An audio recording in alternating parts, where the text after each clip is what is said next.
Pues muy buenas tardes.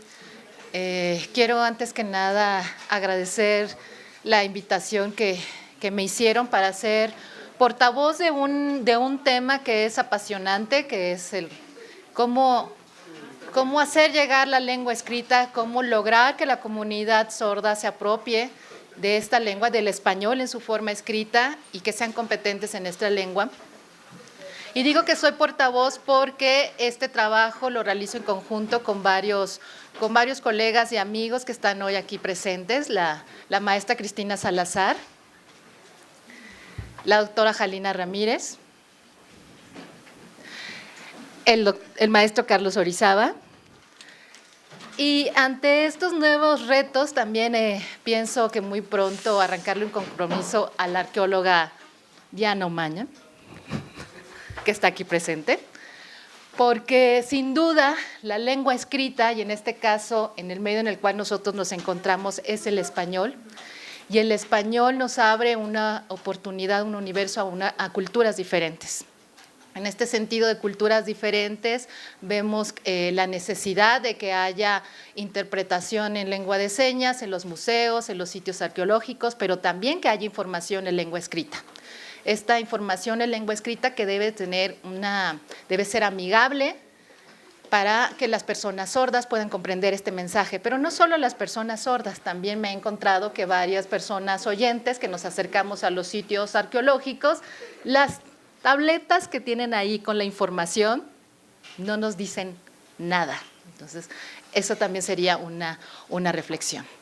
Agradezco entonces enormemente la invitación que se me hace de parte del INSOR y del Instituto Caro y Cuervo, y bueno, estar en este lugar me parece una experiencia muy gratificante, la cual me llena además de emoción, pero también implica varios retos. Y de hecho esta presentación tiene que ver, es una respuesta y es un diálogo también con ustedes de decir, ¿qué hacemos este grupo de colegas mexicanos en estas tierras colombianas? Además de llevarnos muchas gratas experiencias, amistades y una riqueza también cultural, pues venimos en busca de respuestas, venimos en busca de un interlocutor con respecto a los retos, a la educación de la comunidad sorda, que durante años con respecto a mi país estamos en ese camino, en un camino de un modelo de educación bilingüe, y en esta cuestión del bilingüismo nosotros nos encontramos con dos grandes retos. Uno, que los niños sordos tengan como primera lengua la lengua de señas mexicana. Y el otro gran reto es que los docentes, al menos en educación básica, sean competentes en la lengua de señas mexicana y también tengan las herramientas necesarias para que puedan enseñar la lengua escrita. Pero sin duda es complejo lo que pasa con la comunidad sorda. La comunidad sorda en México también es una comunidad heterogénea. Encontramos que la competencia lingüística de esta comunidad es muy variable. Encontramos personas sordas que no dominan la lengua de señas mexicana, que se comunican con unas cuantas señas, lo que llamaríamos señas caseras con su familia. Encontramos también personas que tienen una mezcla entre español y lengua de señas mexicana, español signado. Encontramos personas que son competentes en lengua de señas mexicana. Encontramos personas sordas que no saben lengua de señas y que tampoco quieren aprender lengua de señas, que quieren solamente utilizar y aprender español. Y también encontramos personas bilingües lengua de señas mexicana y bilingües español. Pero además encontramos sordos, bilingües, lengua de señas mexicana y lengua de señas americana. Esto habla de la complejidad lingüística, pero además con respecto a la planeación lingüística y a las políticas educativas con respecto a esta comunidad. Comentaban aquí que, estamos inmersos en un mundo en donde se hablan muchas lenguas, y si nosotros pensamos y vemos el paisaje lingüístico en el cual nos enfrentamos y estamos inmersos todos los días, no solamente vemos español, vemos inglés, vemos francés, vemos caracteres coreanos, chinos, etcétera. Y esto nos habla del input lingüístico que estamos recibiendo cada uno de nosotros y cómo lo interpretamos. En el caso de la comunidad sorda, sin duda, también están presenciando esto, tienen un input lingüístico escrito y van haciendo sus propias hipótesis con respecto a lo que dice ese letrero. Aunque no pase por una enseñanza formal del español, todos hacemos hipótesis con respecto al español escrito. Quiero platicarles entonces que mi país también se distingue por ser un país multilingüe y multicultural. Aquí, como lo ven en este mapa, pueden ver la cantidad de lenguas que se utilizan en México. A cada una de ellas tendríamos que estarle prestando atención, tendríamos que estar generando materiales educativos, tendríamos que tener maestros bilingües en estas lenguas, guave, zapoteca, náhuatl, purépecha, etcétera, y el español. Sin duda, el español en este caso, es la lengua en la que la mayoría recibimos educación. Por lo tanto, estas personas usuarias de esta lengua minoritaria también estarían en el mismo conflicto y en el mismo reto que contamos con la comunidad sorda usuaria de la lengua de señas mexicana. Sin embargo, no podemos establecer una correlación igual. No podemos decir que con la experiencia que tenemos con respecto a la enseñanza en estas comunidades indígenas del español, sea la misma, lo podamos replicar con respecto a las comunidades sordas. Por eso estamos hablando de qué sabemos del bilingüismo cuando hablamos de lenguas de distinta modalidad. Porque estas lenguas que están aquí representadas son lenguas orales. Tienen una estructura diferente al español, pero tienen la misma modalidad. O sea, digamos que en este sentido las podríamos agrupar en un mismo conjunto. Pero en cambio, la lengua de señas no la podíamos agrupar con estas comunidades lingüísticas minoritarias en ese sentido. Aunque comparten muchas características, un número de usuarios reducido, la falta de maestros bilingües en esta lengua y además en el español, y la generación de materiales. Esto implica además cuestiones económicas y cuestiones de planeación lingüística y también cuestiones políticas, porque antes tendríamos que discutir si el ideal era de una sola lengua y una sola nación, y cuando se mencionaba una sola lengua y una sola nación, se mencionaba el español, olvidando que existen todos estos grupos minoritarios que tienen una lengua diferente a la de la mayoría. Y estas lenguas enriquecen no solamente a México, sino enriquecen a la humanidad por el tesoro lingüístico que ahí se tiene. ¿Qué ocurrió?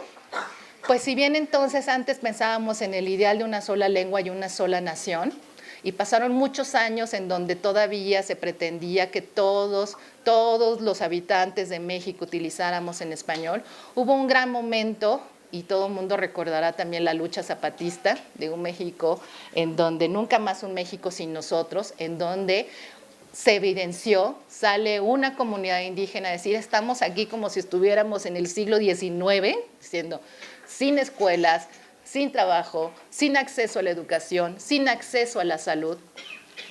¿Qué ocurre? Evidenciaron también lo que pasaba en la mayoría de las comunidades indígenas. Había un desplazamiento de lenguas. ¿Qué quiere decir esto? Que las personas, que los padres de familia, que los abuelos, que las familias dejaron de transmitir la lengua a las nuevas generaciones. Por lo tanto, estas lenguas estaban en peligro de extinguirse. ¿Por qué pasaba esto? Porque el español se convirtió en la lengua de la educación, en la lengua para acceder al trabajo, en la lengua para acceder a la justicia y a la salud.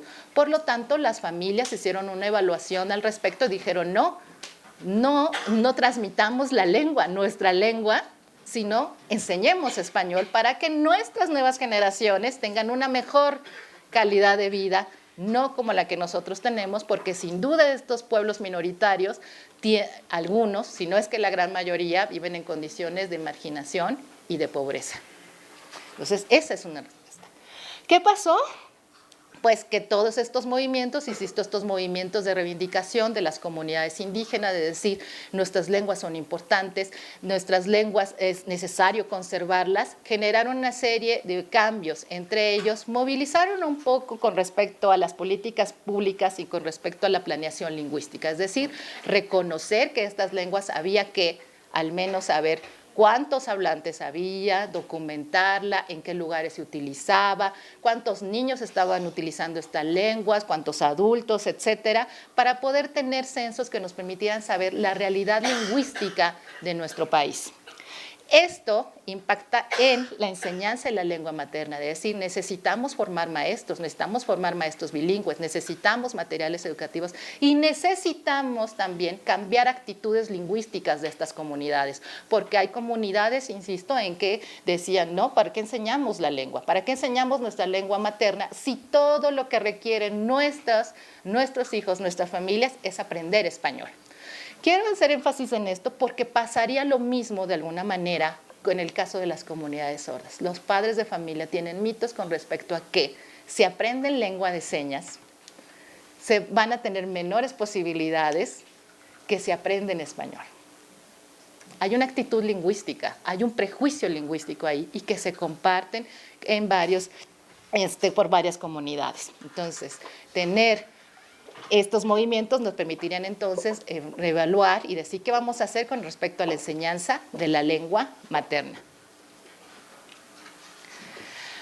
¿Qué ocurre entonces? Les digo, todo este movimiento político, que las comunidades indígenas mejor organizadas, con líderes sociales, líderes de estas mismas comunidades exigiendo sus derechos, exigiendo enseñanza en su lengua materna, pues que se crea finalmente el Instituto Nacional de Lenguas Indígenas, el INALI.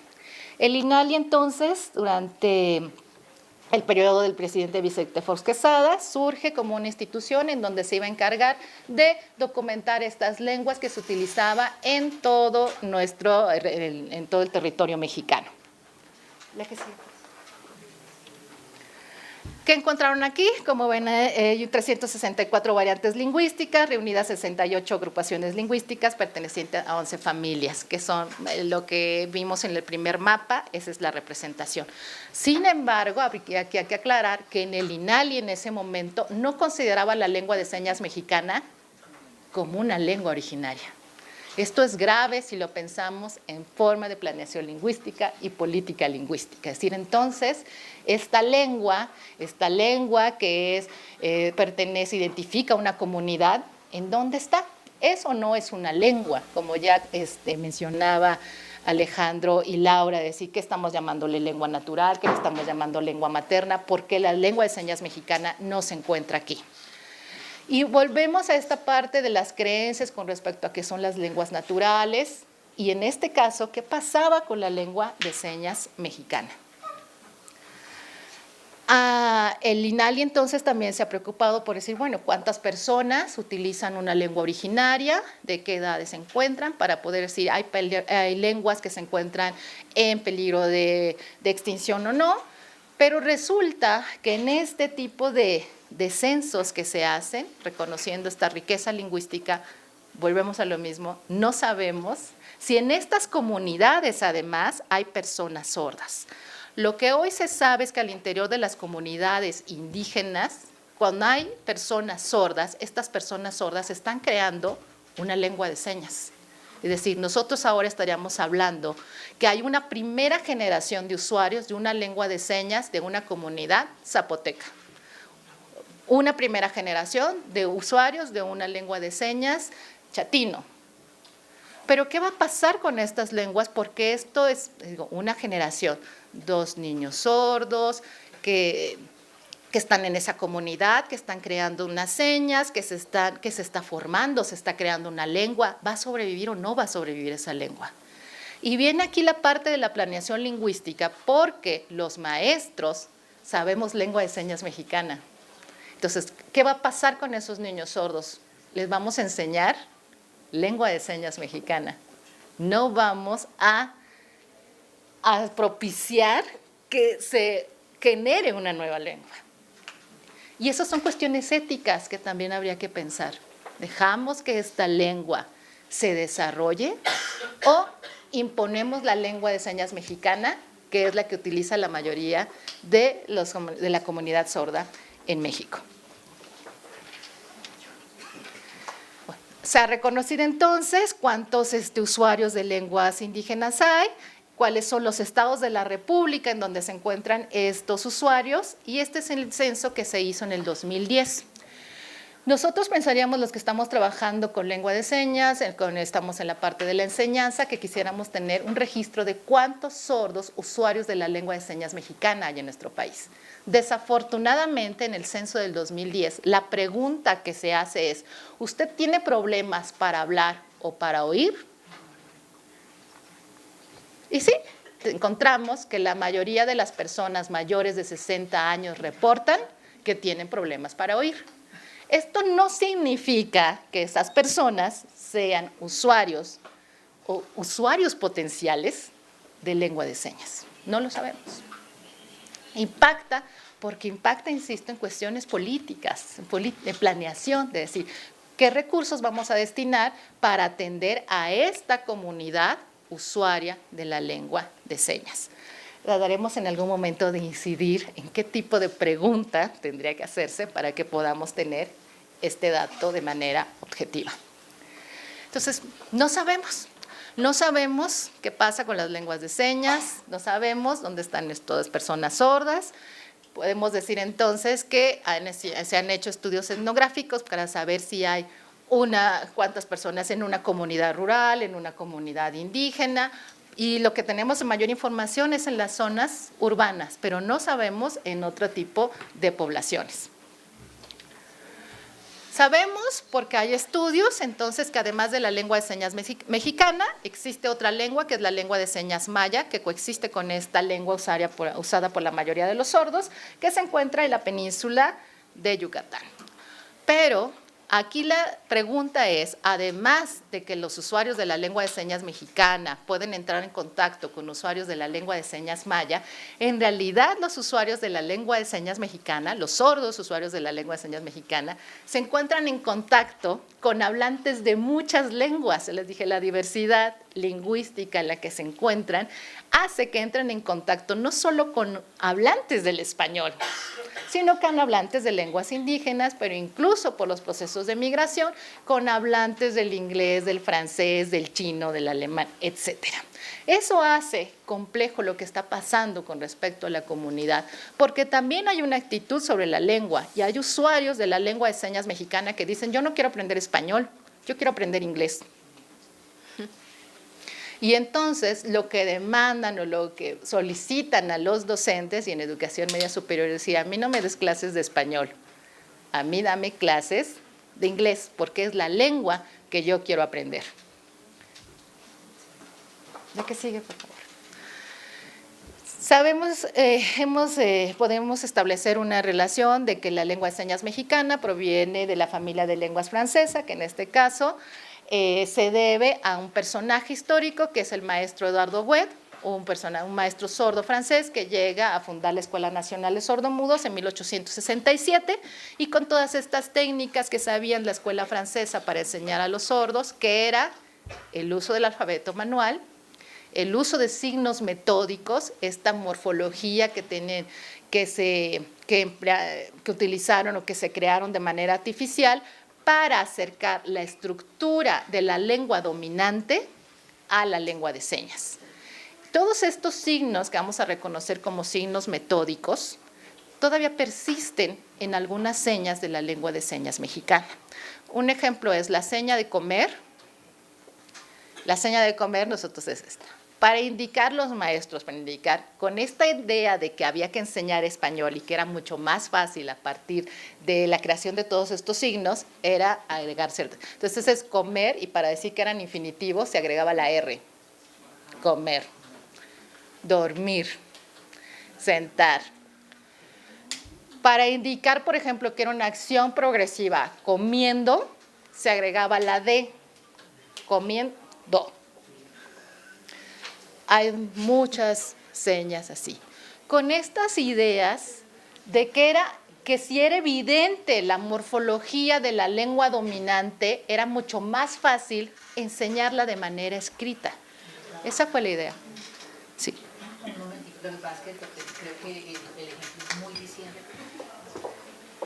¿Y el micrófono? No, está explicando lo mismo que dijo, entonces es lo mismo que yo miro la alza, pero está explicando para las personas sordas.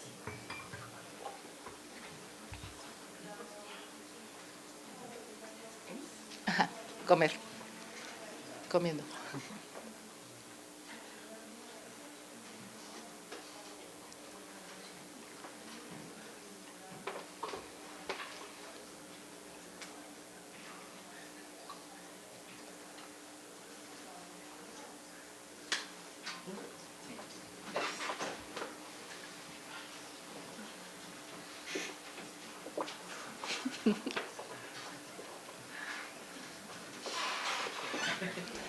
En los estudios sobre lengua de señas y sobre la lingüística de la lengua de señas en realidad es un estudio joven, vamos a decirlo así. O sea, estos estudios comienzan en la década de los 60 del siglo pasado, en realidad es un estudio joven. Y hay muchas lenguas hay lenguas de señas que han sido más documentadas, más estudiadas que otras. La lengua de señas americana es una de las lenguas más estudiadas, pero hay otras lenguas de señas que no sabemos nada de ellas. O sea, la lengua de señas de Guatemala, por ejemplo, Lensegua, no sabemos la gramática de Lensegua. Sabemos que hay algunas palabras y que hay cuestiones de español signado si uno revisa los manuales, pero no sabemos la gramática. ¿Qué pasó en el caso de México? En el caso de México iniciamos tardíamente también. O sea, comenzaron los primeros estudios en 1983 con un primer diccionario, un glosario que se llamó Mis Primeras Señas 1, y en 1985 se hizo Mis Primeras Señas 2. Fue un impulso de la Dirección de Educación Especial del Distrito Federal para que los maestros, las familias aprendieran lengua de señas, pero también una ingenuidad que aprenderíamos la lengua de señas a partir de listados de vocabulario. O sea, aprender a decir manzana, mamá, papá, no te hace un usuario de la lengua, no te permite enseñar una lengua. Había algunas cuantas estructuras, pero eso no te hacía que pudieras transmitir la lengua ni mantener un mensaje. Y además, algo que era interesante en ese sentido es que todavía la lengua de señas se veía como un premio de consolación, es decir, los niños sordos que no aprendían el español, bueno, pues entonces que aprendan señas, pero algunas señas. No como una lengua, el estatus de la lengua todavía no era evidente, será la lingüística la que dé sustento para decir esto es una lengua natural, pero además los estudios psicolingüísticos, neuropsicológicos, neurolingüísticos, que permitirán decir es importante para el desarrollo de las personas sordas tener una primera lengua, y en este caso la primera lengua, o sea, esta lengua natural, en una etapa temprana para la adquisición debería de ser la lengua de señas, por lo que impacta en el desarrollo.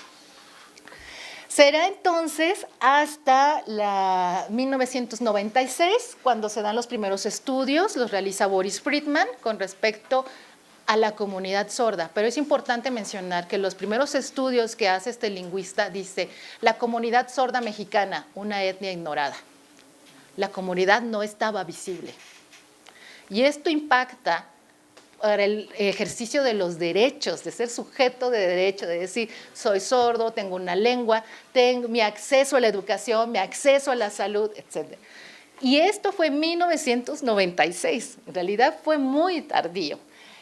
Boris Friedman, además de hacer todo este trabajo socioantropológico, tiene estudios con respecto a los verbos. Thomas Smith, a finales también de la década de los 90, comienza a hacer estudios con respecto a la morfología, la fonología, etcétera, de la lengua de señas mexicana, empleando herramientas de la lingüística. Y ahí me ven muy sonriente, porque es mi padre intelectual, es decir, Boris es un antecedente con respecto a los estudios de la lengua de señas, pero sin duda para mí la persona que ha impulsado los estudios gramaticales en el sentido más descriptivo y más detallado fue Thomas Smith, mi maestro. Es decir, él tenía claro que había que tener una gramática, teníamos que describir la lengua si queríamos, por un lado, enseñar la lengua de señas mexicana como una segunda lengua, saber las estructuras para no estar con esos listados de palabras, y por otro lado, para entender y hacer hipótesis y tener clara una reflexión lingüística sobre la lengua de señas mexicana permitiría a la comunidad sorda acceder al español. era una hipótesis y tendríamos que partir de algo. Esta es mi tesis de doctorado, Gramática de la Lengua de Señas Mexicana, sale en el 2008, y mi maestro, mi impulsor de lengua de señas, él es un líder de la comunidad sorda mexicana, Edgar Sanabria, que por eso lo pongo aquí para mi respeto y mi reconocimiento por lo mucho que apoyó este trabajo. Bueno, entonces decimos las lenguas de señas, la lengua de señas mexicana, los usuarios de la lengua de señas mexicana están en contacto constante con las lenguas orales y con las lenguas de señas.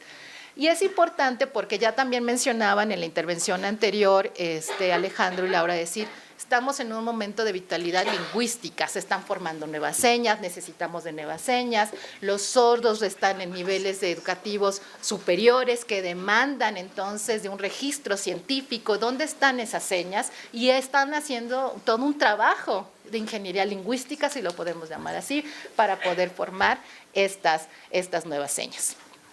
Pero también encontramos algo que está ocurriendo en la comunidad sorda que dice, los jóvenes sordos están inventando señas.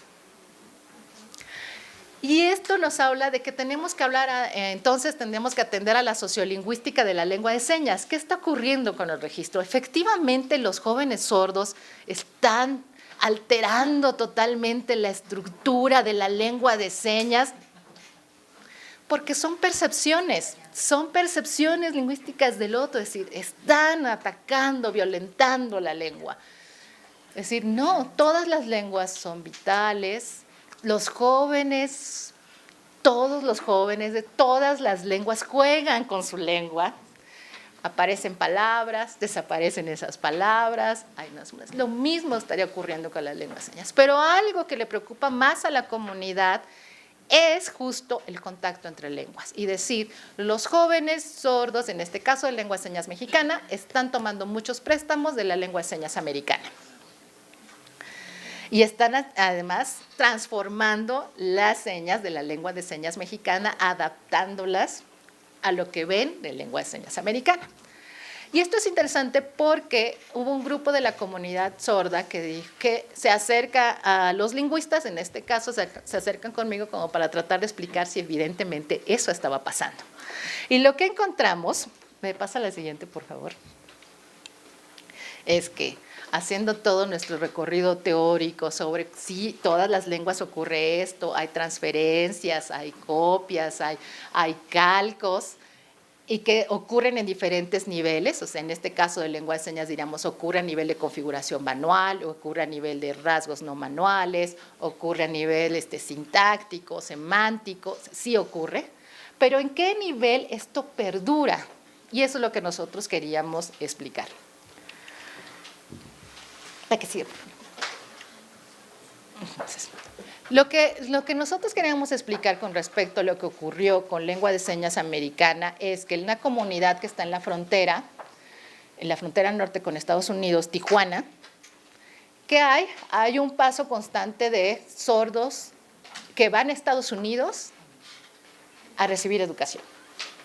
Y eso hace que entren en contacto con la lengua de señas americana para que les hayan enseñado. Cuando regresan a México, en contacto con su familia, utilizan lengua de señas mexicana. Pero por supuesto que toman algunos elementos de lengua de señas americana. Nosotros dijimos, pareciera que toman ciertos ritmos, si es más rápido, lo toman para ciertas señas, o bien toman préstamos que van introduciendo en la estructura. Pero no están alterando la estructura sintáctica, solamente están tomando cuestiones a nivel de léxico y del léxico algunos rasgos. Eso es por un lado con respecto a lo que pasa con el contacto con otra lengua. Entonces, como ir discutiendo con la propia comunidad, decir qué está pasando al interior de su lengua. Si nos vamos a detener ahora en el caso del español con la historia que tienen con respecto a la educación, el input, tendríamos que rescatar dos cosas. Por un lado, la Escuela Nacional de Sordomudos, cuál fue su papel, insisto, esta parte en la que utilizaban signos metódicos, y por el otro, ¿qué pasó con la influencia de los grupos religiosos? En la historia de la comunidad sorda mexicana, los grupos religiosos han tenido importancia porque cuando van a ir cerrando estos espacios en los cuales los sordos van a utilizar la lengua de señas, espacios educativos. La iglesia les va a dar un espacio para poder comunicarse en lengua de señas. En este espacio para poder comunicarse con lengua de señas también va a entrar el español en juego. Y en veamos, esta es una cartilla que se utilizó en el templo de San Hipólito con respecto al Padre Nuestro. Es la oración religiosa que es el Padre Nuestro. Esto lo tenían los sordos para poder ver las señas que se utilizaban, pero está una relación de la seña con el español escrito. Y entonces podemos observar cómo esto finalmente no es lengua de señas mexicana. Lo que es evidente aquí es que hay una estructura del español que emplean artículos que son palabras del español, que emplean preposiciones que son del español, pero es interesante porque vuelvo a esta parte de que hay un input lingüístico con respecto a la escritura. O sea, los sordos están viendo ahí que hay una relación o tratando de establecer una correlación entre la seña y el español escrito. Y estos son elementos que han estado permeando en la lengua de señas, pero también en su forma de ver el español. ¿Puedes pasar?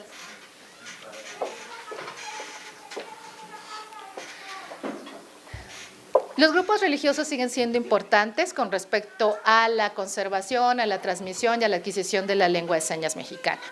Pero ¿qué está pasando ahora en este proceso del empoderamiento, de reflexión metalingüística de la comunidad sorda? Es de ver que son gramáticas diferentes y lo que se está haciendo desde la lingüística es darle un contexto y un significado, que es decir, esto no es español, esto es una representación de tu lengua, de la estructura de la lengua, utilizando el español.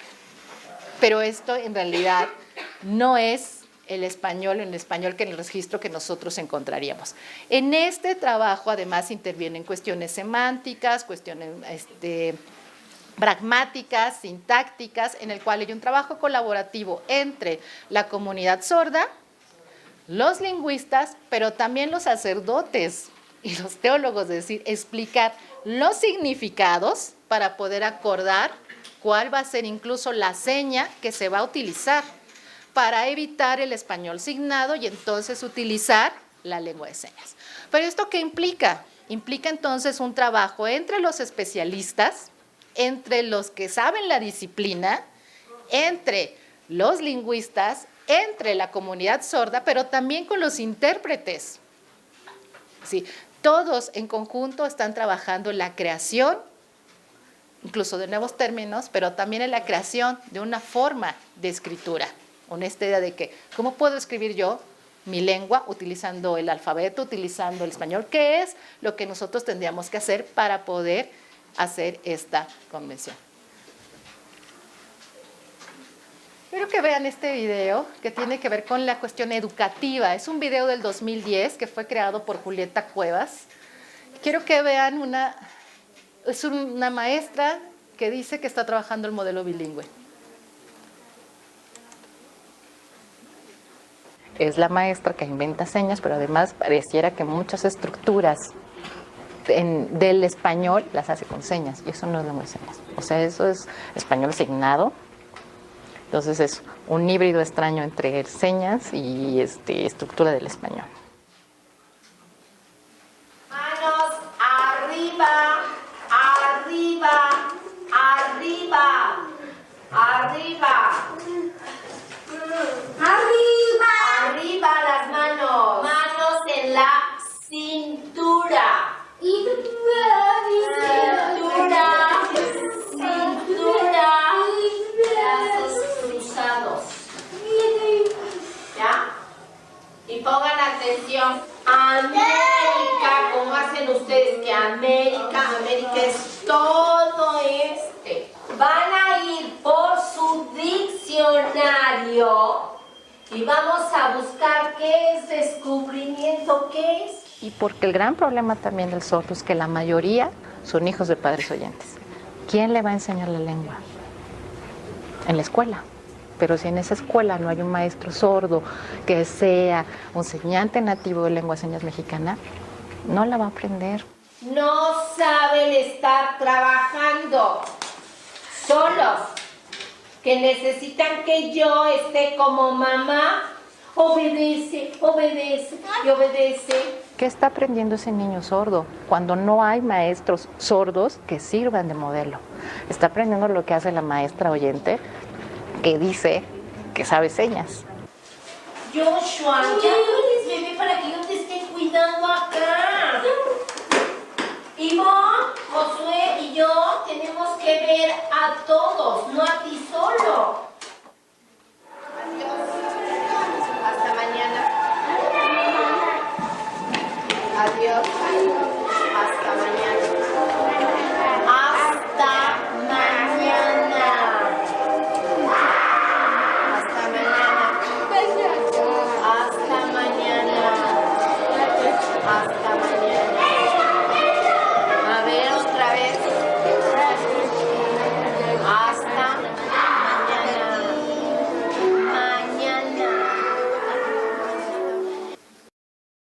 Está pasando algo en nuestro país, sí, los maestros nos hemos comprado un discurso sobre el modelo educativo bilingüe, nos hemos comprado un discurso de que la lengua de señas es una lengua, que debemos utilizarla en la enseñanza, pero la realidad nos dice otra porque tiene que ver con nuestra actitud sobre la propia lengua, con nuestra actitud sobre la propia comunidad sorda.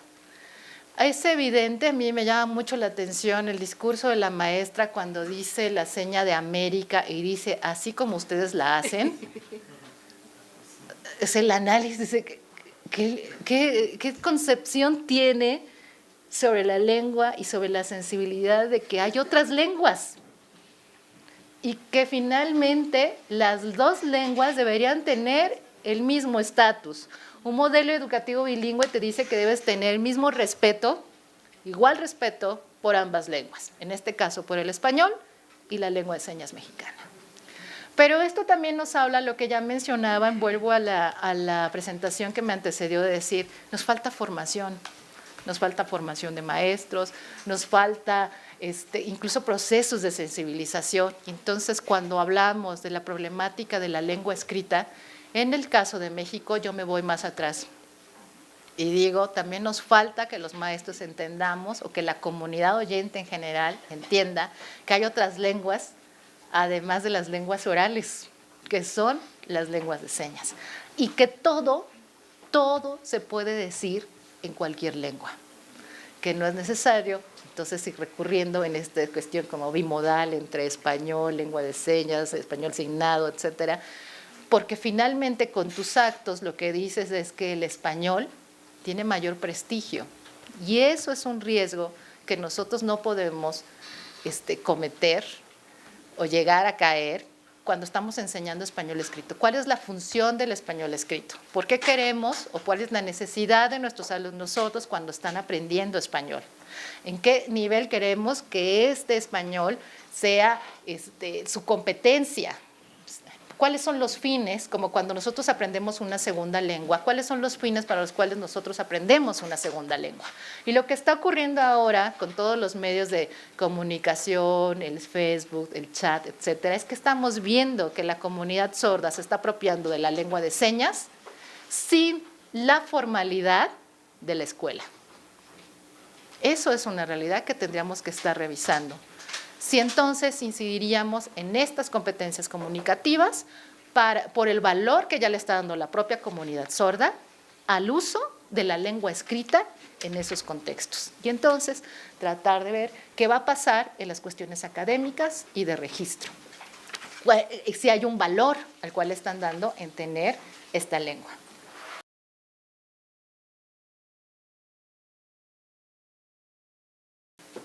Hay una serie de estereotipos que tenemos que estar revisando también los maestros. Esta imagen me gusta mucho, que es una pintura de Diego Rivera que se llama La Maestra Rural.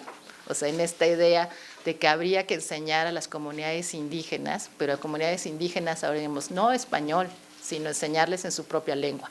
Enseñar a los propios miembros de la comunidad, y en este caso nos surge enseñar, al menos en mi país, a los maestros sordos, que sean maestros sordos, con las competencias como un maestro oyente, para que también puedan enseñar a sus pares, a este caso, a los niños sordos. Y recordarles a todos que las lenguas de señas son lenguas naturales, igual que las lenguas orales, y que finalmente nosotros como seres humanos evolucionamos para tener un lenguaje, un sistema articulado que bien pudo ser una lengua oral o una lengua de señas.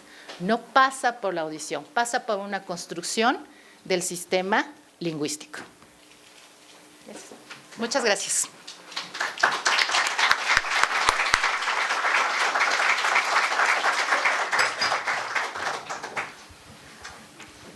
Muy interesante su presentación, su ponencia, doctora, realmente muy interesante.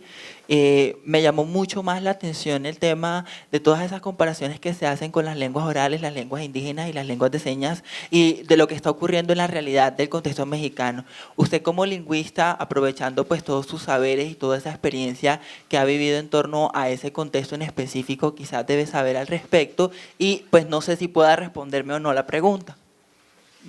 Yo soy profesor, yo soy docente de español, soy licenciado en español y en algunas ocasiones no encuentro las herramientas, a veces no sé cómo pensar para poder enseñar de esa manera ideal el español a mis estudiantes sordos. Tal como usted lo decía en algún momento, suele suceder que pensamos que le enseñamos a los sordos desde la lengua de señas y hacemos la construcción de ese discurso y ellos copian todo ese registro desde la lengua de señas para que tengan una comunicación fluida y eso hace que ellos puedan tener una representación mental y una comprensión de la misma lengua y una producción de la misma, así como ocurre quizás de manera paralela con el contexto colombiano y con el contexto mexicano, pasa muchas veces con las personas sordas.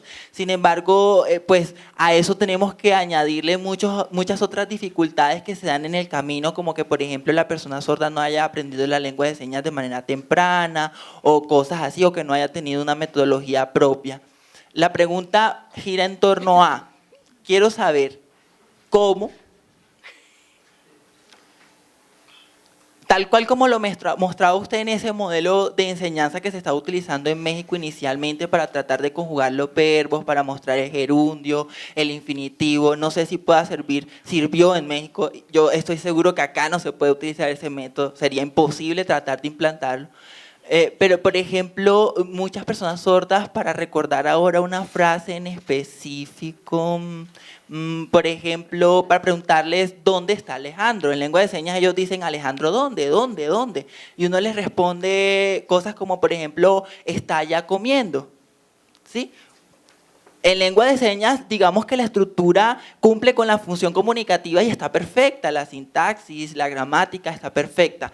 Cuando van a pasar eso a la lengua escrita, ¿cómo se le explica a esa persona sorda lo del gerundio? Yo intento explicarle al sordo, mire, existe esta figura que es el gerundio, trato de explicarle el concepto, el significado, trato de decirle un ejemplo, pero muchas veces no lo imaginan desde la estructura de la lengua de señas así. Como por ejemplo ellos dicen comer y hacen, digamos, una expresión de rasgo no manual que da la intencionalidad de eso, pero muchas investigaciones dicen que sí, que está implícito en el discurso, que tal vez el gerundio está implícito en ese rasgo no manual, se da el sentido con, digamos, esta protuberancia del cachete y ahí está el gerundio, pero muchas veces no sabemos qué hacer, cómo le decimos al sordo ese es el gerundio o cómo le damos el sentido propio de ese gesto.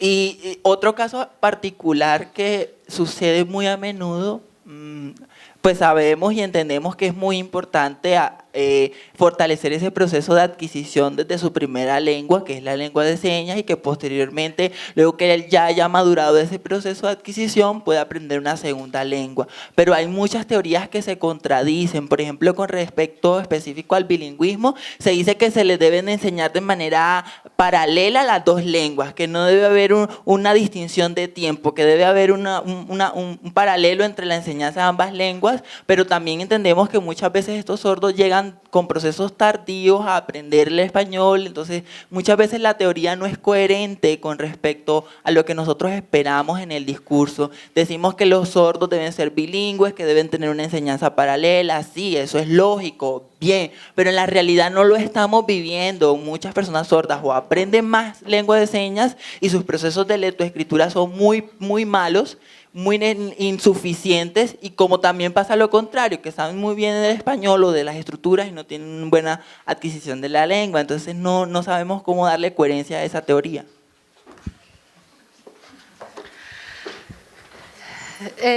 Yo comenzaba esta presentación, el título fue así: lo que sabemos sobre los dos lenguas que entran en contacto, que son de distinta modalidad. Ya a partir de eso decimos, ¿será el mismo bilingüismo?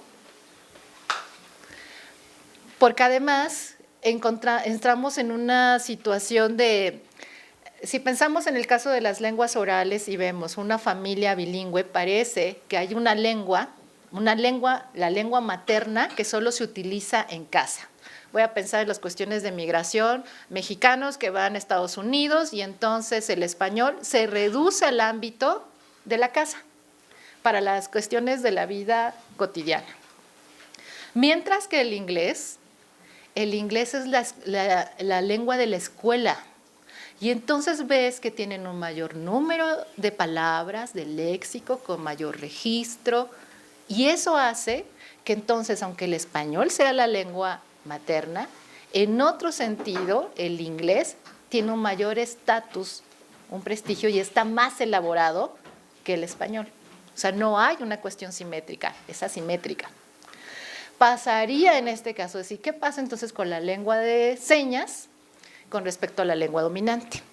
Entonces, en el caso de la lengua de señas, además, no sabemos totalmente la gramática de las lenguas de señas. Y entonces, para nosotros, en este caso que explicaba de esto, que se infla la mejilla, y con eso ya sabemos que la acción es progresiva, pues ese es el morfema, que en el caso del español está identificado con una serie de consonantes y vocales, pero que en el caso de la lengua de señas es inflar la mejilla, porque es una lengua de distinta modalidad. Entonces, cuando hacemos esta representación uno a uno, quedamos insatisfechos las dos partes, es decir, la persona sola que dice, no estoy entendiendo ese vínculo, y la persona oyente que no sabemos la gramática, y explicar, es decir, las lenguas se organizan de manera diferente.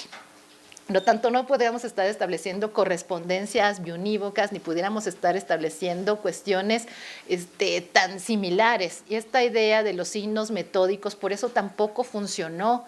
Los sordos no aprendieron español y de saber que los verbos en infinitivo era agregarle la R, agregarle la D, etcétera, o agregar pasado, por ejemplo, de comí. No, porque además, en contexto, no vas a ver esa respuesta, no la vas a ver. Así de, ¿qué hiciste? Comí. No, te van a explicar algo más. A lo mejor en español sí, pero en el caso de lengua de señas, no va a ser esto. Va a haber una estructura mucho más elaborada que no va a involucrar en un sentido el uso de esta seña para el pasado, para indicar el pasado o la flexión verbal, para indicar que la acción ya se ejecutó. Entonces, nosotros estamos en les digo que los colegas que me acompañan, es decir, ¿qué vamos a hacer para poder encontrar esta relación, cómo poder explicar el español?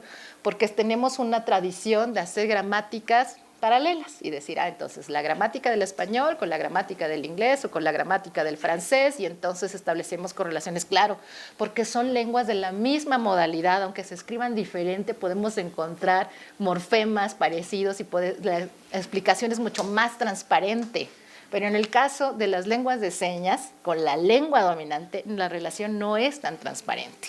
Y eso es lo que queremos entonces investigar, incluso decir cuáles son las hipótesis que se están realizando. La doctora Jalina Ramírez está haciendo una prueba, la Jalina, está haciendo una prueba de decir cómo podemos medir el nivel de competencia de lengua escrita sin pasar por nuestra tradición de hacer pruebas de español, como lo sabemos los maestros hacer, los maestros de banquillo, sino decir, no, ¿cómo tendríamos que estar viendo cuando Jalina habla de la transitividad del verbo, de la intransitividad? Y mira cómo está funcionando aquí, la estructura es mucho más elaborado que eso, es mucho más elaborado una prueba así que a lo que nosotros estamos acostumbrados en las pruebas de español, las pruebas de español que nosotros como oyentes nos hacían en la escuela, porque además nosotros como oyentes ya tuvimos un input lingüístico, tenemos una gramática del español y la escuela, aunque sus buenas o malas clases de gramática del español, ¿nos ayudan o no? Bueno, finalmente hay un registro, hay un conocimiento científico, hay una dosificación, hay un orden, que en el caso de las lenguas de señas también habría que pensar. Debe haber una reflexión de los usuarios, de los sordos usuarios de su propia lengua, o sea, de la lengua de señas colombiana, cómo se organiza, cómo se forma, porque eso va a impactar en la creación de las señas, eso va a impactar en seguir aumentando significados, en los sinónimos, en entender la polisemia, en entender varias cosas y varios fenómenos que están ocurriendo en la lengua. Y yo creo que así tendrá que ser, que de parte de la comunidad sorda y de la comunidad oyente lleguemos a un puente, a un equilibrio, es decir, esto pasa en el español y esto pasa en la lengua de señas, para poder entonces encontrar los mecanismos que nos permitan enseñar la lectura y la escritura de la lengua dominante. O sea, seguimos con las mismas dudas. No sé, acá 1, 2, 3 y 4. Yo quisiera preguntar sobre el conflicto, si existe o no, entre eso que nos nombraba frente a las diferencias en la construcción de neologismos y sobre todo, digamos, por ejemplo, en ese fenómeno tan particular que tiene con los préstamos lingüísticos de lenguas que están cercanas allí. O también, por ejemplo, si los préstamos o interferencias del español, aunque, bueno, transferencias del español, si existe conflicto en los juegos de poder que establecen las comunidades en términos de preservar la lengua o de modificar la lengua, o si es algo natural que se va dando en las comunidades y no hay ningún tipo de prevención frente a ello, que nos estaba mencionando.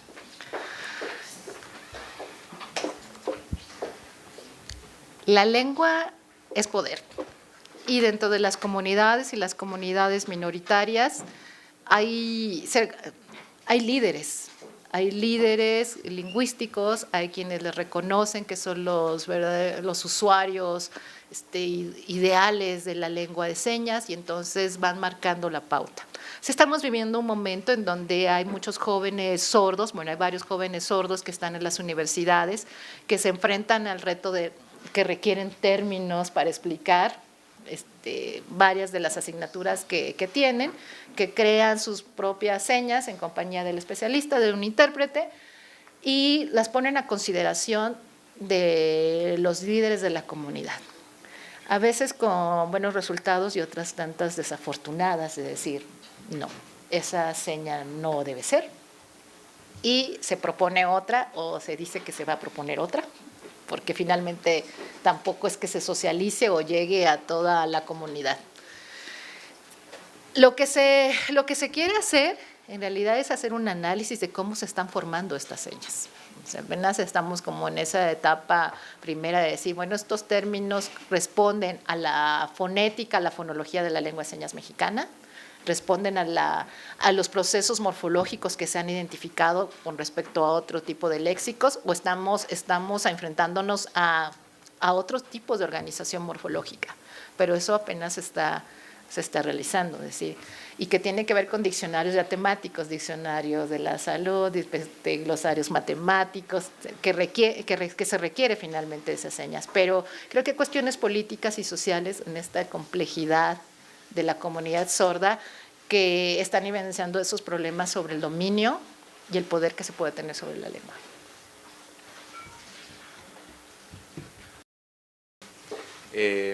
Mi pregunta era si usted pensaría que el idioma de las señas, el lenguaje de las señas, se acerca a ese idioma mental más que un idioma hablado. Yo creo que más bien me coincido con Stokke, tiene un libro que salió en el 2000, en 1999 o en el 2000, no recuerdo exactamente, en donde decía que en el principio fue la seña. Entonces decía que por eso se reconocía que había comunidades oyentes, comunidades originarias, nativas, etcétera, que tenía dos sistemas lingüísticos, una lengua de señas y una lengua oral, que no pasaba por problemas de cuestiones de audición, sino que la comunidad tenía dos sistemas y uno de los sistemas, el visogestual, era para funciones muy particulares, o sea, ritos religiosos, ceremonias, cuestiones jurídicas, que solo los iniciados tenían acceso a esa lengua. Es decir, pero también en estos procesos de evolución siempre pienso por qué es que la mayoría, si existe la posibilidad de tener una lengua de señas o una lengua oral, nosotros como especie optamos por una lengua oral. Y tendría que ver por el uso de las manos, o sea, si pensamos en esta cuestión de evolución, para hacer herramientas, para utilizar otros trabajos, y entonces optamos, las manos se definieron para un trabajo en particular, y el aparato fonador, que también lo estamos subutilizando, porque en realidad es por los pulmones, la respiración, la boca, la comida, etcétera, la deglución, todo esto, es decir, lo estamos utilizando para las lenguas orales. Pero no me atrevería a decir más que por evolución nosotros optamos por una lengua oral que por una lengua de señas.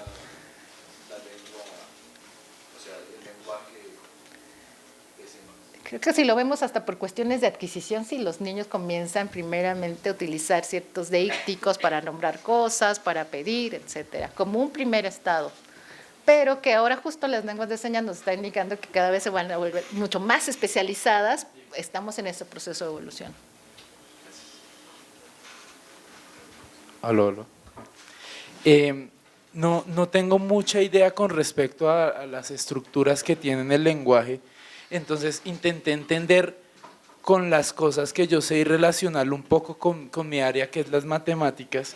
Entonces con respecto a la primera pregunta, yo decía, bueno, eso es como una correspondencia biunívoca que se hace entre el lenguaje de las señas, las palabras, por decirlo así, que se hacen en el lenguaje de las señas, con la palabra en español, ¿sí? Entonces, yo creería que su merced mencionaba que había un problema también con respecto al Padre Nuestro, por ejemplo, cuando se hace lo contrario, cuando se intenta hacer una relación biunívoca entre el español con el lenguaje de señas, y acá también yo veo que la problemática es yendo hacia la otra parte. Con eso mismo yo decía, bueno, pero es que uno de la manera más primitiva, aprovechando con lo que dijo el compañero acá, nosotros de la manera más primitiva, nosotros siempre tenemos que buscar una manera de comunicar algo, de pedir, de decir las cosas, y en esa manera primitiva existe también esa relación, porque si yo veo la casa, digo, esta es la casa, y hago una relación entre el objeto y la palabra. Y yo creo que eso lleva también a que lo que nos comunicaba con respecto al lenguaje de señas de las comunidades indígenas, eso no queda, esa parte primitiva no queda muy arraigada en ellos de tener una seña particular para ciertas cosas, y dentro del respeto que se tiene que tener acerca a la lengua como tal, cómo lidiar con ese tipo de cosas, ¿sí? Si tiene una seña particular para la casa, vuelvo otra vez el ejemplo, ¿qué tanto se puede llegar a influir a decirle, o se le dice, esta no es la forma de decir casa, sino es esta, o se respeta esa, o al mismo tiempo pueden usar una y la otra? Esas son las cuestiones sociolingüísticas que habría que resolver. Nosotros estamos documentando las variaciones, es decir, bueno, aquí se utiliza casa de esta manera, pero tal vez pueda haber otra en la que sea de esta manera, estoy inventando. O sea, podemos encontrar otro tipo de expresiones, es decir, no es a nivel del léxico finalmente la preocupación es a nivel sintáctico. O sea, porque pasa como en las lenguas orales, que tú tienes, para referirte a niños, siempre pongo ese ejemplo, encontramos variantes regionales o dialectales que nosotros tenemos: chiquillo, chamaco, escuincle, en fin, chavo. Pero todos sabemos, reconocemos una que es niño, ¿sí? Buki en el norte, ¿no? Entonces, sí. O sea, reconocemos que en ciertos lugares se utiliza esa expresión y además tiene una carga además pragmática, no es que lo utilices así como, ay, chamaco, porque incluso lo acabo de decir, chamaco, es como un poco despectivo, aunque te refieres a un infante, vamos a decirlo. Entonces, sí. Se está documentando, se está tratando de documentar eso. El problema en el caso específico de la lengua de señas mexicana es que encontramos influencias de cuestiones que tienen que ver con cuestiones educativas. Por ejemplo, que hubo grupos del Ejército de Salvación de Estados Unidos que fueron a México a ayudar a los sordos que estaban como aislados, y entonces lo que enseñaron fue ASL, lengua de señas americana. Que por proceso de contacto entre lenguas, entonces se creó una especie ahí de híbrido entre señas de lengua de señas mexicana con lenguas de señas americana, con una estructura que en términos coloquiales siempre pienso que uno dice pocho. Bueno, mis colegas mexicanos sabrán a qué digo cuando es pocho, es decir, la palabra cook de galleta, ¿no? Y entonces alguien que estuvo en Estados Unidos en contacto con esta lengua, en lugar de decir galletero, dice cuquera. Uno puede encontrar estas cosas en cuestiones morfológicas, vamos a decirlo, en cuestión de la lengua de señas. Pero también puede ser en cuestiones incluso de sintaxis. Entonces, en la sintaxis, en el caso de lengua de señas y para las cuestiones matemáticas, lo tengo muy presente, la lengua de señas es muy productiva en clasificadores, para hacer estimaciones, longitudes, etcétera.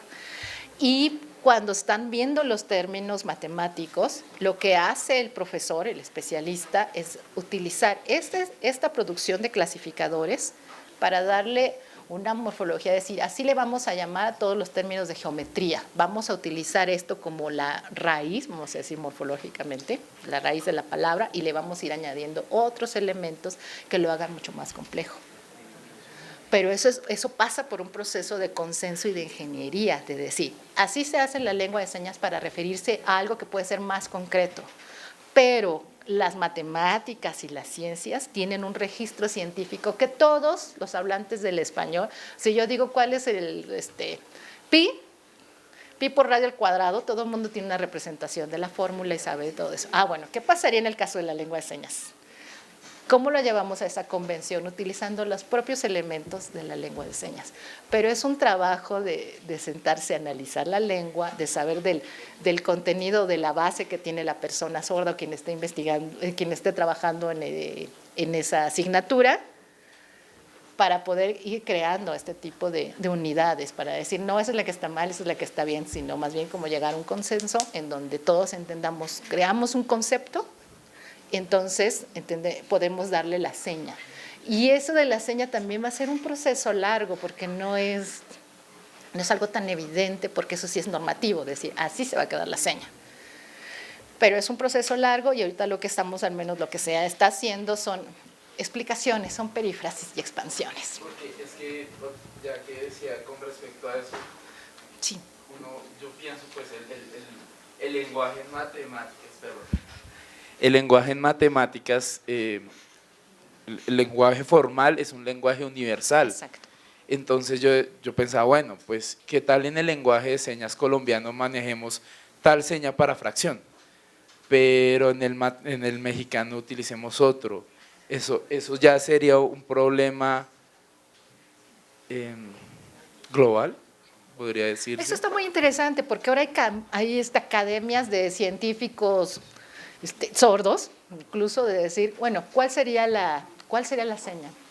pero de distintas nacionalidades, es decir, porque todos comparten el mismo conocimiento, pero entonces habría que definir si van a ser estas señas. Es como cuando utilizan el latín para referirse a cuestiones de nuevas plantas o animales, todo el mundo tiene la denominación en latín.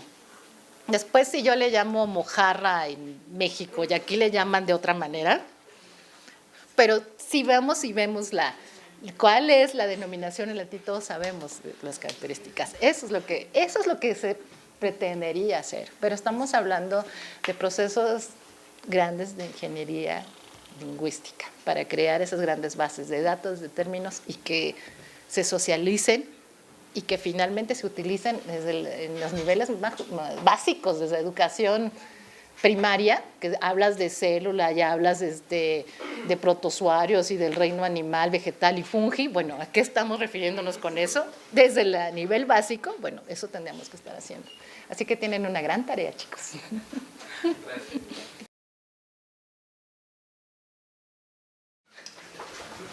¿Todos me ven aquí? Buenas tardes para todos los participantes y presentes, estudiantes, oyentes y sordos. Algunos ya me conocen, otros no. Esta es mi seña. Yo me llamo William. Yo soy estudiante de la Universidad Pedagógica Nacional y estoy estudiando licenciatura en Diseño Tecnológico. Mi pregunta está enfocada en saber, pues, en esa misma vía del contexto de lo que yo he estado aprendiendo durante el desarrollo de mis clases. Quisiera conocer la experiencia que han tenido ustedes allá en México, quizás sea distinta a la que tenemos acá en Colombia con respecto a la categorización de los niveles escolares, los grados, específicamente cómo hacen la segmentación de todos los temas y la creación y la construcción de los currículos para que finalmente los estudiantes en grado 11 puedan llegar a obtener todas las temáticas. Por ejemplo, específicamente en la Universidad Pedagógica nosotros tenemos unas materias que fortalecen inicialmente nuestra lengua de señas.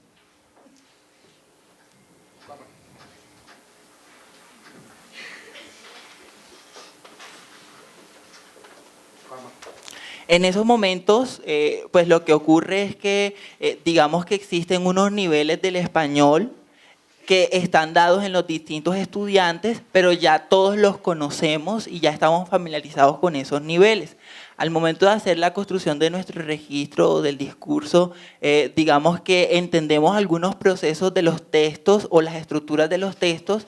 El momento es la dificultad la encontramos es al momento de la producción, lo que tú decías, por ejemplo, específicamente de esos morfemas, de esas raíces, de los lexemas, de los sufijos, tal cual como tú colocabas el ejemplo, al momento de la producción escrita, a nosotros se nos dificulta mucho colocar los verbos en infinitivo o hacer la conjugación en los gerundios, cómo hallar esas estructuras para realmente dejar eso plasmado en nuestra producción. Obviamente ese ejemplo que tú nos ponías, nosotros no lo estamos siguiendo aquí en Colombia, no se sigue ese ejemplo, obviamente, pero yo personalmente sí soy muy consciente de que muchas veces en el discurso no hay ninguna dificultad, es muy claro para el estudiante que él tiene la adquisición y la comprensión del concepto, pero necesitamos de una orientación y de una mediación para poder llegar a obtener esa estructura lineal propia del español y poder hacer una producción coherente. Por ejemplo, muchos de los estudiantes que estamos en algunas de estas clases en donde se nos fortalece el español, digamos que todos entendemos, tenemos el contacto con el mismo discurso, pero al momento de hacer la comprensión lectoescrita tenemos producciones que son muy distintas, son muy dispares. Entonces, por ejemplo, si quisiéramos colocar en un paralelo ese ejemplo que tú colocabas en algún momento, algunos hacen esas hipótesis de construcciones para poder darle sentido al gerundio, al infinitivo, pero otros no. ¿Cómo hacerlo o cómo hallarle la solución para darlo en lengua de señas? El discurso está claro, digamos que el concepto es claro, pero al momento de una producción escrita, el estudiante nosotros no hemos logrado poder manejar esos estándares del español. Y tal como pues usted lo decía en algún momento con respecto a los neologismos y la discusión que existe y lo que ha ocurrido con las comunidades indígenas, que es una situación muy paralela con las comunidades de lenguas de señas, aquí nosotros hemos tenido mucho empoderamiento respecto al tema y digamos que también tenemos unos registros que son muy propios de asociaciones de sordos locales, distritales o fundaciones o grupos de sordos que han hecho la construcción de todos estos neologismos. Quisiera saber si específicamente tú tienes contacto con algunas de estas agremiaciones que son las que construyen o las que lideran, ¿no?, estos procesos de construcción de neologismos allá en México. Bueno, son varias cosas. La primera, con respecto a las cuestiones educativas, es muy dispar. Es decir, cada estado de la República tiene su forma de operar el modelo bilingüe en su región. Entonces, la experiencia es diferente, la experiencia en Ciudad de México es diferente a la de Morelos, es la diferente a Guadalajara, Guanajuato, etcétera. Cada comunidad educativa, incluso cada escuela también, dependiendo de los maestros, la historia de los maestros, la tradición, etcétera, es como está siendo operativo el modelo bilingüe y está organizando un sistema curricular, está pensando en cómo van a impartir las materias. Y por eso es que tienen ese ejemplo de la maestra que estaba dando la clase con los alumnos sordos, porque tiene una forma de entender el modelo bilingüe y entonces lo opera de esa manera. No hemos tenido entonces como un corpus de conocimiento que compartamos todos los que estamos en la enseñanza de la comunidad sorda, es decir, esto es por aquí y así se va a evaluar y así vamos a ver cómo son las competencias en la lengua de señas mexicana, etcétera. Y está hablando de nivel básico, en donde al menos hay una historia por educación especial, pero, por ejemplo, en el caso de México, educación especial duraba 6 años la primaria, 3 la secundaria en el mejor de los casos, y ya terminaban los servicios de educación especial. Los chicos sordos que querían estudiar se enfrentaban ya a una situación del mundo oyente en condiciones regulares, o sea, los dejábamos desprotegidos totalmente. Y eso impacta en decir, bueno, ¿cuándo nos sentamos a hablar con los maestros oyentes para decir qué vamos a buscar? O sea, ¿qué necesitamos para que fortalezcan también ellos su competencia, ellos propicien a fortalecer las competencias en español, en el caso también de los chicos sordos? Si se requiere de un intérprete, que haya una comunicación entre el intérprete y el maestro, una serie de situaciones que no hemos podido, o sea, a nivel operativo de enseñanza, que hemos podido organizar. Y en este caso, la evaluación, pues se nos escapa totalmente de las manos, porque cada maestro puede definir su forma de evaluación, o hay ya pruebas estandarizadas que cada escuela o cada universidad tendrá que hacer. Para el acceso, al menos en mi universidad, la Autónoma del Estado de Morelos, lo que se pensó fue que debía ser un intérprete. Pero imagínense, yo me pregunto eso, si está el intérprete y entonces hay una estrategia, es que el intérprete va haciendo todas las preguntas y entonces dice inciso A, inciso B, inciso D. La carga de memoria que tiene que tener la persona sorda para recordar qué le dijo en el inciso A, qué le dijo en el inciso B, qué le dijo en el inciso C y qué le dijo en el inciso D. Otra es que lean y si tienen una duda, pues entonces llaman al intérprete para que vea, le explique. Y eso causa problemas en comparación con los alumnos oyentes, porque dicen, ¿por qué le están explicando la pregunta? No se sienten en igualdad de condiciones. Entonces, hay contextos que son muy difíciles y que se nos están escapando y que apenas estamos atendiendo. Entonces, esas son como cuestiones educativas y en cuestiones de español y de morfología, pues justo esta es nuestra gran apuesta y en realidad vuelvo a mencionar a la doctora Jalina, porque ella es especialista en enseñanza de lengua extranjera. Es decir, ¿qué vamos a hacer? O sea, ¿qué podemos hacer? Entonces, lo que queremos es conjuntar, que yo sé lengua de señas, sé gramática de la lengua de señas, ¿qué va a pasar cuando alguien que sabe, una lingüista que sabe enseñar lenguas, español como una segunda lengua, que sabe de lenguas extranjeras, y ver si podemos encontrar una forma de poder explicar estas composiciones y estos procesos y esta sintaxis? Pero todavía no tenemos la respuesta.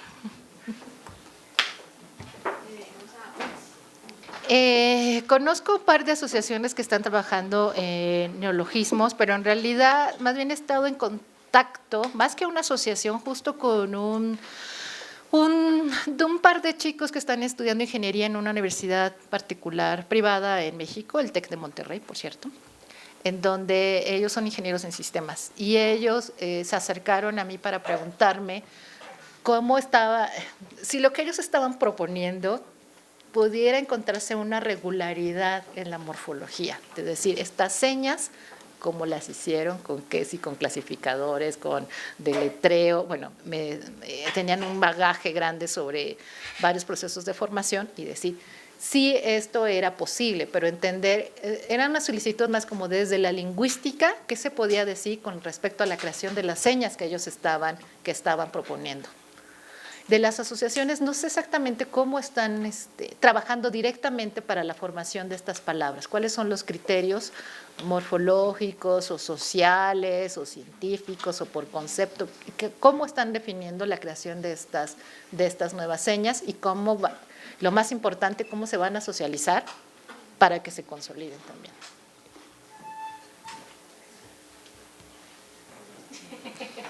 Bueno, muy buenas noches ya para todos. Estoy muy contento de verlos a todos aquí presentes participando de este evento. Durante, digamos, la presentación de su charla fue muy interesante, y para mí una parte que me llamó mucho la atención fue ese paralelo que se hacía con las comunidades indígenas y la población sorda. Sabemos que el Estado de México o el país de México tiene una forma muy parecida a esta configuración manual, pero entendemos que hay muchas comunidades indígenas, específicamente hacia el final de donde ocurre la ubicación geográfica. Hay muchas comunidades indígenas propias y originarias, por ejemplo, de la comunidad maya. También entiendo que hay otros estados, Oaxaca,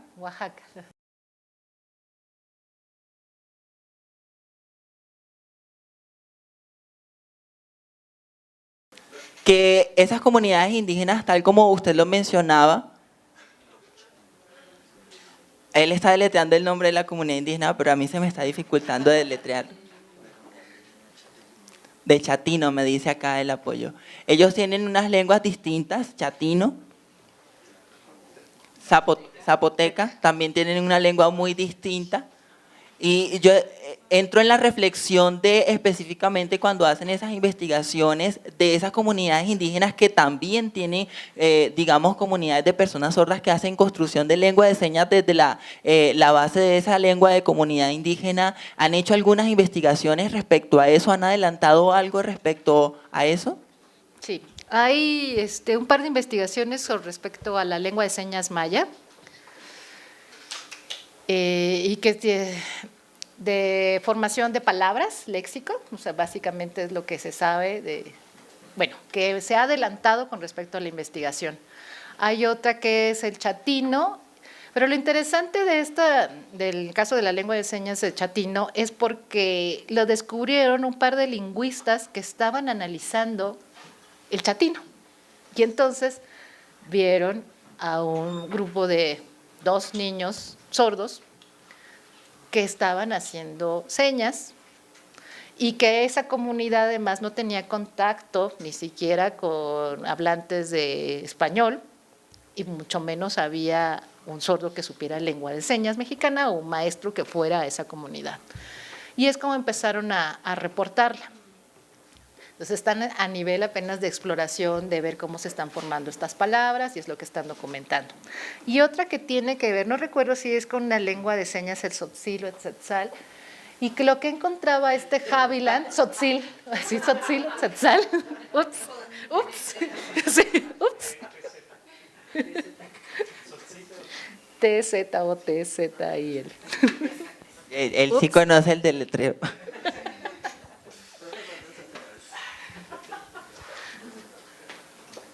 Bueno, con esas lenguas. Porque era interesante ver que en estas lenguas hay una noción que tiene que ver con la gravedad, con decir, se clasifican ciertas palabras que tienen que ver si se arrastra o si vuela, si está arriba.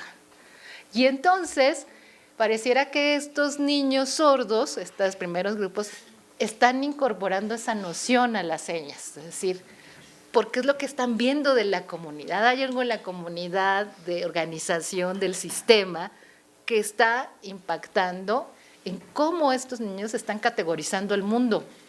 Entonces, que tiene estas dos concepciones, o se arrastra, está en el piso, o está por arriba y vuela.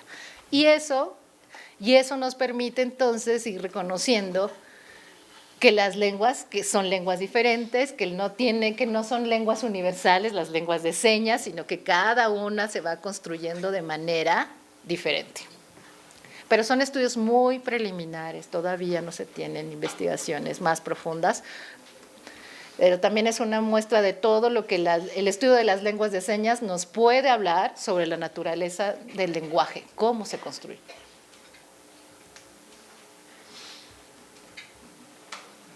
O sea, no hay una construcción de identidad. Fíjate que en el caso de algunas comunidades sordas lo que estamos viendo es que no hay una distinción entre si hay una persona sorda y hay una persona oyente, son parte de la misma comunidad.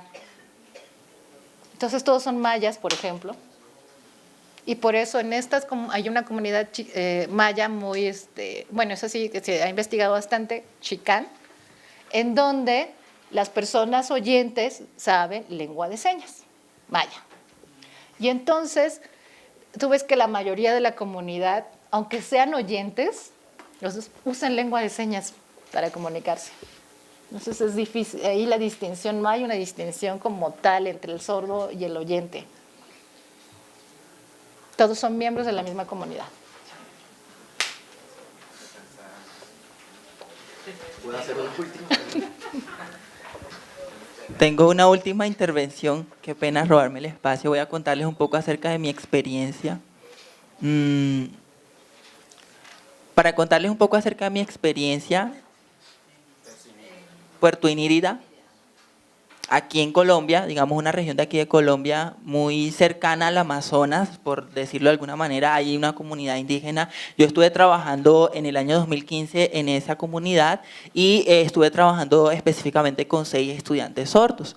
Pues ellos específicamente, digamos que no tienen una identidad construida como persona indígena porque quizás carecen de ese input auditivo, pero sí se relacionan o tienen todas esas interacciones por costumbre con el resto de su comunidad. Yo en algún momento, pues yo llegué a relevar al profesor que estuvo trabajando con ellos y en algún momento se hacían actividades en donde se simulaba, digamos, la ropa, la indumentaria de ellos y todo eso. En algún momento, por chance, pues yo intentaba decirles que ese tipo de indumentarias o vestuarios que ellos utilizaban no era propio de esa comunidad o que sí lo era y uno logra darse cuenta que sí, que realmente ellos logran interiorizar parte de la cultura de la comunidad a través de la misma lengua. Uno les mostraba videos, tenía mucha participación con la familia, había también mucha interacción con el docente oyente quien me enseñaba parte de sus rituales, de los bailes, de las costumbres que ellos seguían. Entonces es muy interesante, no sé cómo se esté dando el caso específicamente con estas comunidades indígenas, queda allí el interrogante planteado sobre la mesa, pero si realmente se puede hacer investigaciones respecto a personas sordas desde la visión de una comunidad indígena. Ese es el gran interrogante que queda allí planteado. Creo que estamos pasando, en el caso de México, estamos pasando por 2 momentos. Por un lado, comenzamos con esta investigación sobre lengua de señas, sobre historia, pero poco se ha abordado con respecto a la cultura y a la identidad sorda. Y entonces hacer este salto, además, una cultura de identidad sorda en una comunidad indígena, menos aún se ha investigado. Es decir, estamos en el momento en que decimos, bueno, ¿cuántas figuras de sordos principales conocemos en México? Todo el mundo nos dice Eduardo Huet, pero eso fue hace más de un siglo. No hay otra figura en la comunidad sorda mexicana relevante. Debe haber, pero no tenemos esa información histórica.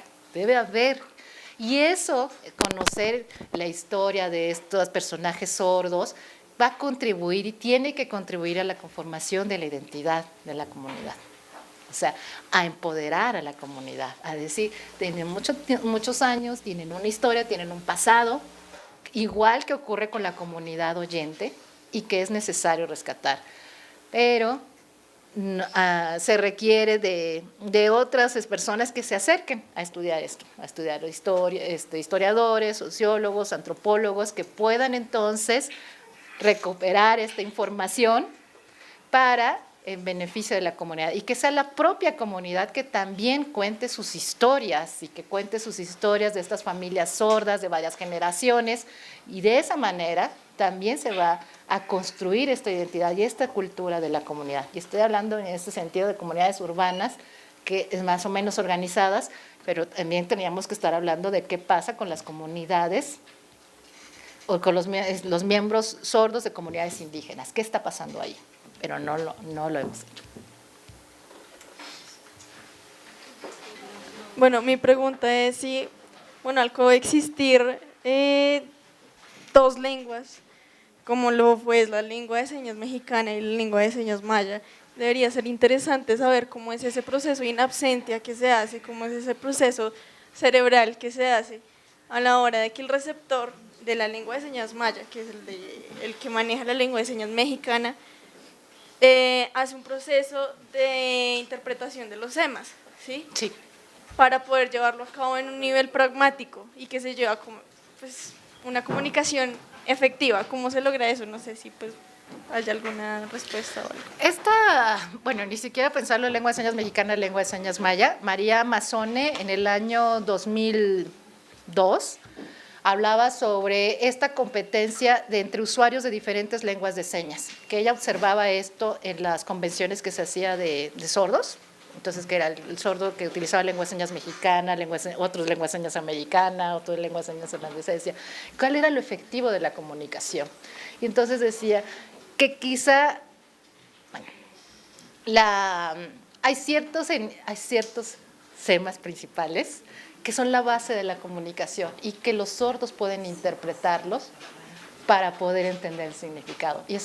Pero hace falta investigación a ese nivel. Ella lo que estaba anunciando, digamos, es decir esto, si hay como ciertos elementos que se comparten en las lenguas, como pudiéramos encontrar en las lenguas orales, como ciertas fonologías de esta organización a nivel más categórica y abstracta. En el caso de las lenguas de señas parecía que hay algo ahí, y dice, pero también lo refuta de alguna manera cuando dice nosotros oyentes, cuando no sabemos la lengua y entramos con otro oyente que tiene otra lengua, también recurrimos a ciertos elementos que permiten una comunicación, pero estamos en un nivel más pragmático, sin pasar por el significado. Pero eso es muy interesante. Ya todo el mundo quiere que investigue algo. Tú investiga eso, tú investiga la ciencia. Buenas noches. Buenas noches. Mi inquietud, creo que ha sido un gran impacto el tema de las comunidades indígenas y la lengua de señas con la comunidad sorda. Personalmente he tenido la experiencia en mi profesión como intérprete en formación, por supuesto, el encontrar en los colegios estudiantes de comunidades indígenas. Ahí es cuando yo me cuestionaba, yo decía, ok, cuando ya hay dos chicos sordos de esa misma comunidad, automáticamente surge el código, como naturalmente surgió en nuestro país en la isla de Providencia y también en los llanos orientales, que son propias lenguas de señas de nuestro propio país. Ya después fue cuando aquí llegó el Colegio de la Sabiduría con la lengua de señas francesas, etcétera. Ya conocemos esa parte de nuestra historia, pero entonces es cuando yo me cuestiono. Yo digo, bueno, este chico llegó a esta comunidad y específicamente nos llegó del Valle, una chica de la comunidad, oh sorpresa, su prima es también una intérprete en formación, pero no pudimos como hacer ese empalme de que reconociera sus raíces, en la vestimenta, en sus procesos. Entonces es cuando yo digo, cuando solo hay un individuo, ¿qué pasaría ahí? ¿Cuál sería nuestro nuestro deber o nuestro quehacer para poder trabajar en esa comunidad, porque obviamente solo hay uno y en otra comunidad solo va a haber otro o que sencillamente será ignorado, ¿sí? Entonces es como más esa cuestión, o cuál sería el paso a seguir o qué deberíamos seguir. También lo mismo que William comentaba y hablaba, también es importante, nos gustaría mucho, porque obviamente siempre es un proceso de investigación, tener contacto con estas entidades para poder trabajar con ellas, para que nos guíen, porque nosotros estamos en una guía y que sencillamente también somos jóvenes, en el sentido de que nuestra lengua de señas fue aprobada hasta el año 90, en los mediados de los 90, no tengo bien la fecha. Entonces es eso, cómo hacer para, cuando solo trabajamos con una sola persona y cómo enseñarles sus raíces, lo que hace parte de su cultura. Gracias. Pues fíjate que ese es otro, por eso les decía, estamos en un momento de que ese es un tema ético que antes no se había considerado. De hecho, lo están trabajando en Brasil, la Universidad de Dourados en Brasil, porque dicen, estamos, bueno, cercanos al Amazonas, donde está esta universidad, y entonces los maestros que se están formando en Libras, en lengua de señas brasileña. Y dice, y estamos encontrando que solo hay un sordo en esa comunidad. Y luego hay otro sordo a kilómetros, a muchas horas, es decir, pero la gran pregunta es esa, es decir, ¿qué va a pasar con esta persona sorda? ¿Va a aprender Libras? Incluso va realmente a aprenderla porque ¿con quién se va a comunicar? ¿Con quién va a interactuar para comunicarse en esa lengua? Es decir, entonces es un proceso realmente muy complejo de decir, bueno, como maestro, como intérprete llegas a esa comunidad, no solo es trabajar con esa persona sorda, tendrías que estar trabajando con la comunidad. Y en ese sentido, ellos se cuestionan de Libras. Por lo tanto, lo que yo enseñaría a la comunidad es Libras. Pero es un debate ético, de decir, porque estamos diciendo que la riqueza de las lenguas y que una lengua es una visión del mundo, ¿qué va a pasar ahí? Pero son cuestiones de planeación y de política lingüística, de decir, la trayectoria cuál sería y cuáles son las posibilidades de que esa lengua, si solo es uno, que se está gestando, llegue realmente a constituirse como un sistema complejo y no se quede solo a un nivel de comunicación de señas caseras, o sea, para las cuestiones de la vida cotidiana. Pero ese es un debate que, a ver, una nueva investigación, ¿sí? ¿Qué vamos a hacer? Pero le puedo pasar el dato de quién lo está trabajando ahora para que tenga un interlocutor de decir qué va a hacer.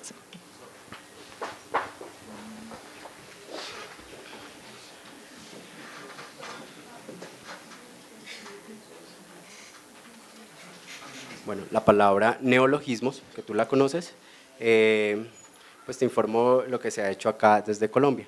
Se ha hecho un empoderamiento apartando pues el español como tal, en el tiempo y la situación actual que estamos. Esos neologismos significan para la comunidad sorda como dos grupos, una segmentación, los sordos jóvenes, mayores, los niños, también los sordos implantados, sordos que usan ayudas técnicas, intérpretes, como tal, todos los diferentes actores que están dentro de la comunidad.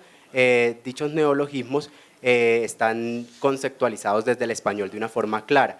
En la lengua de señas como tal se trabaja para hacerlo, pero como tal antes no ha habido una normatización o una aprobación de dichos neologismos, no existe, no hay.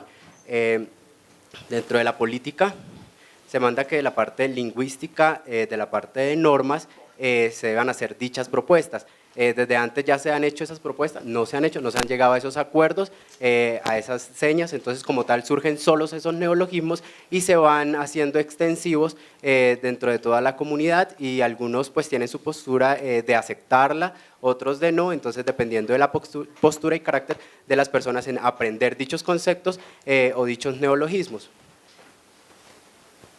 Es como lo que tú decías, es tener una mente demasiado abierta a esos nuevos espacios y a esas nuevas evoluciones. Gracias.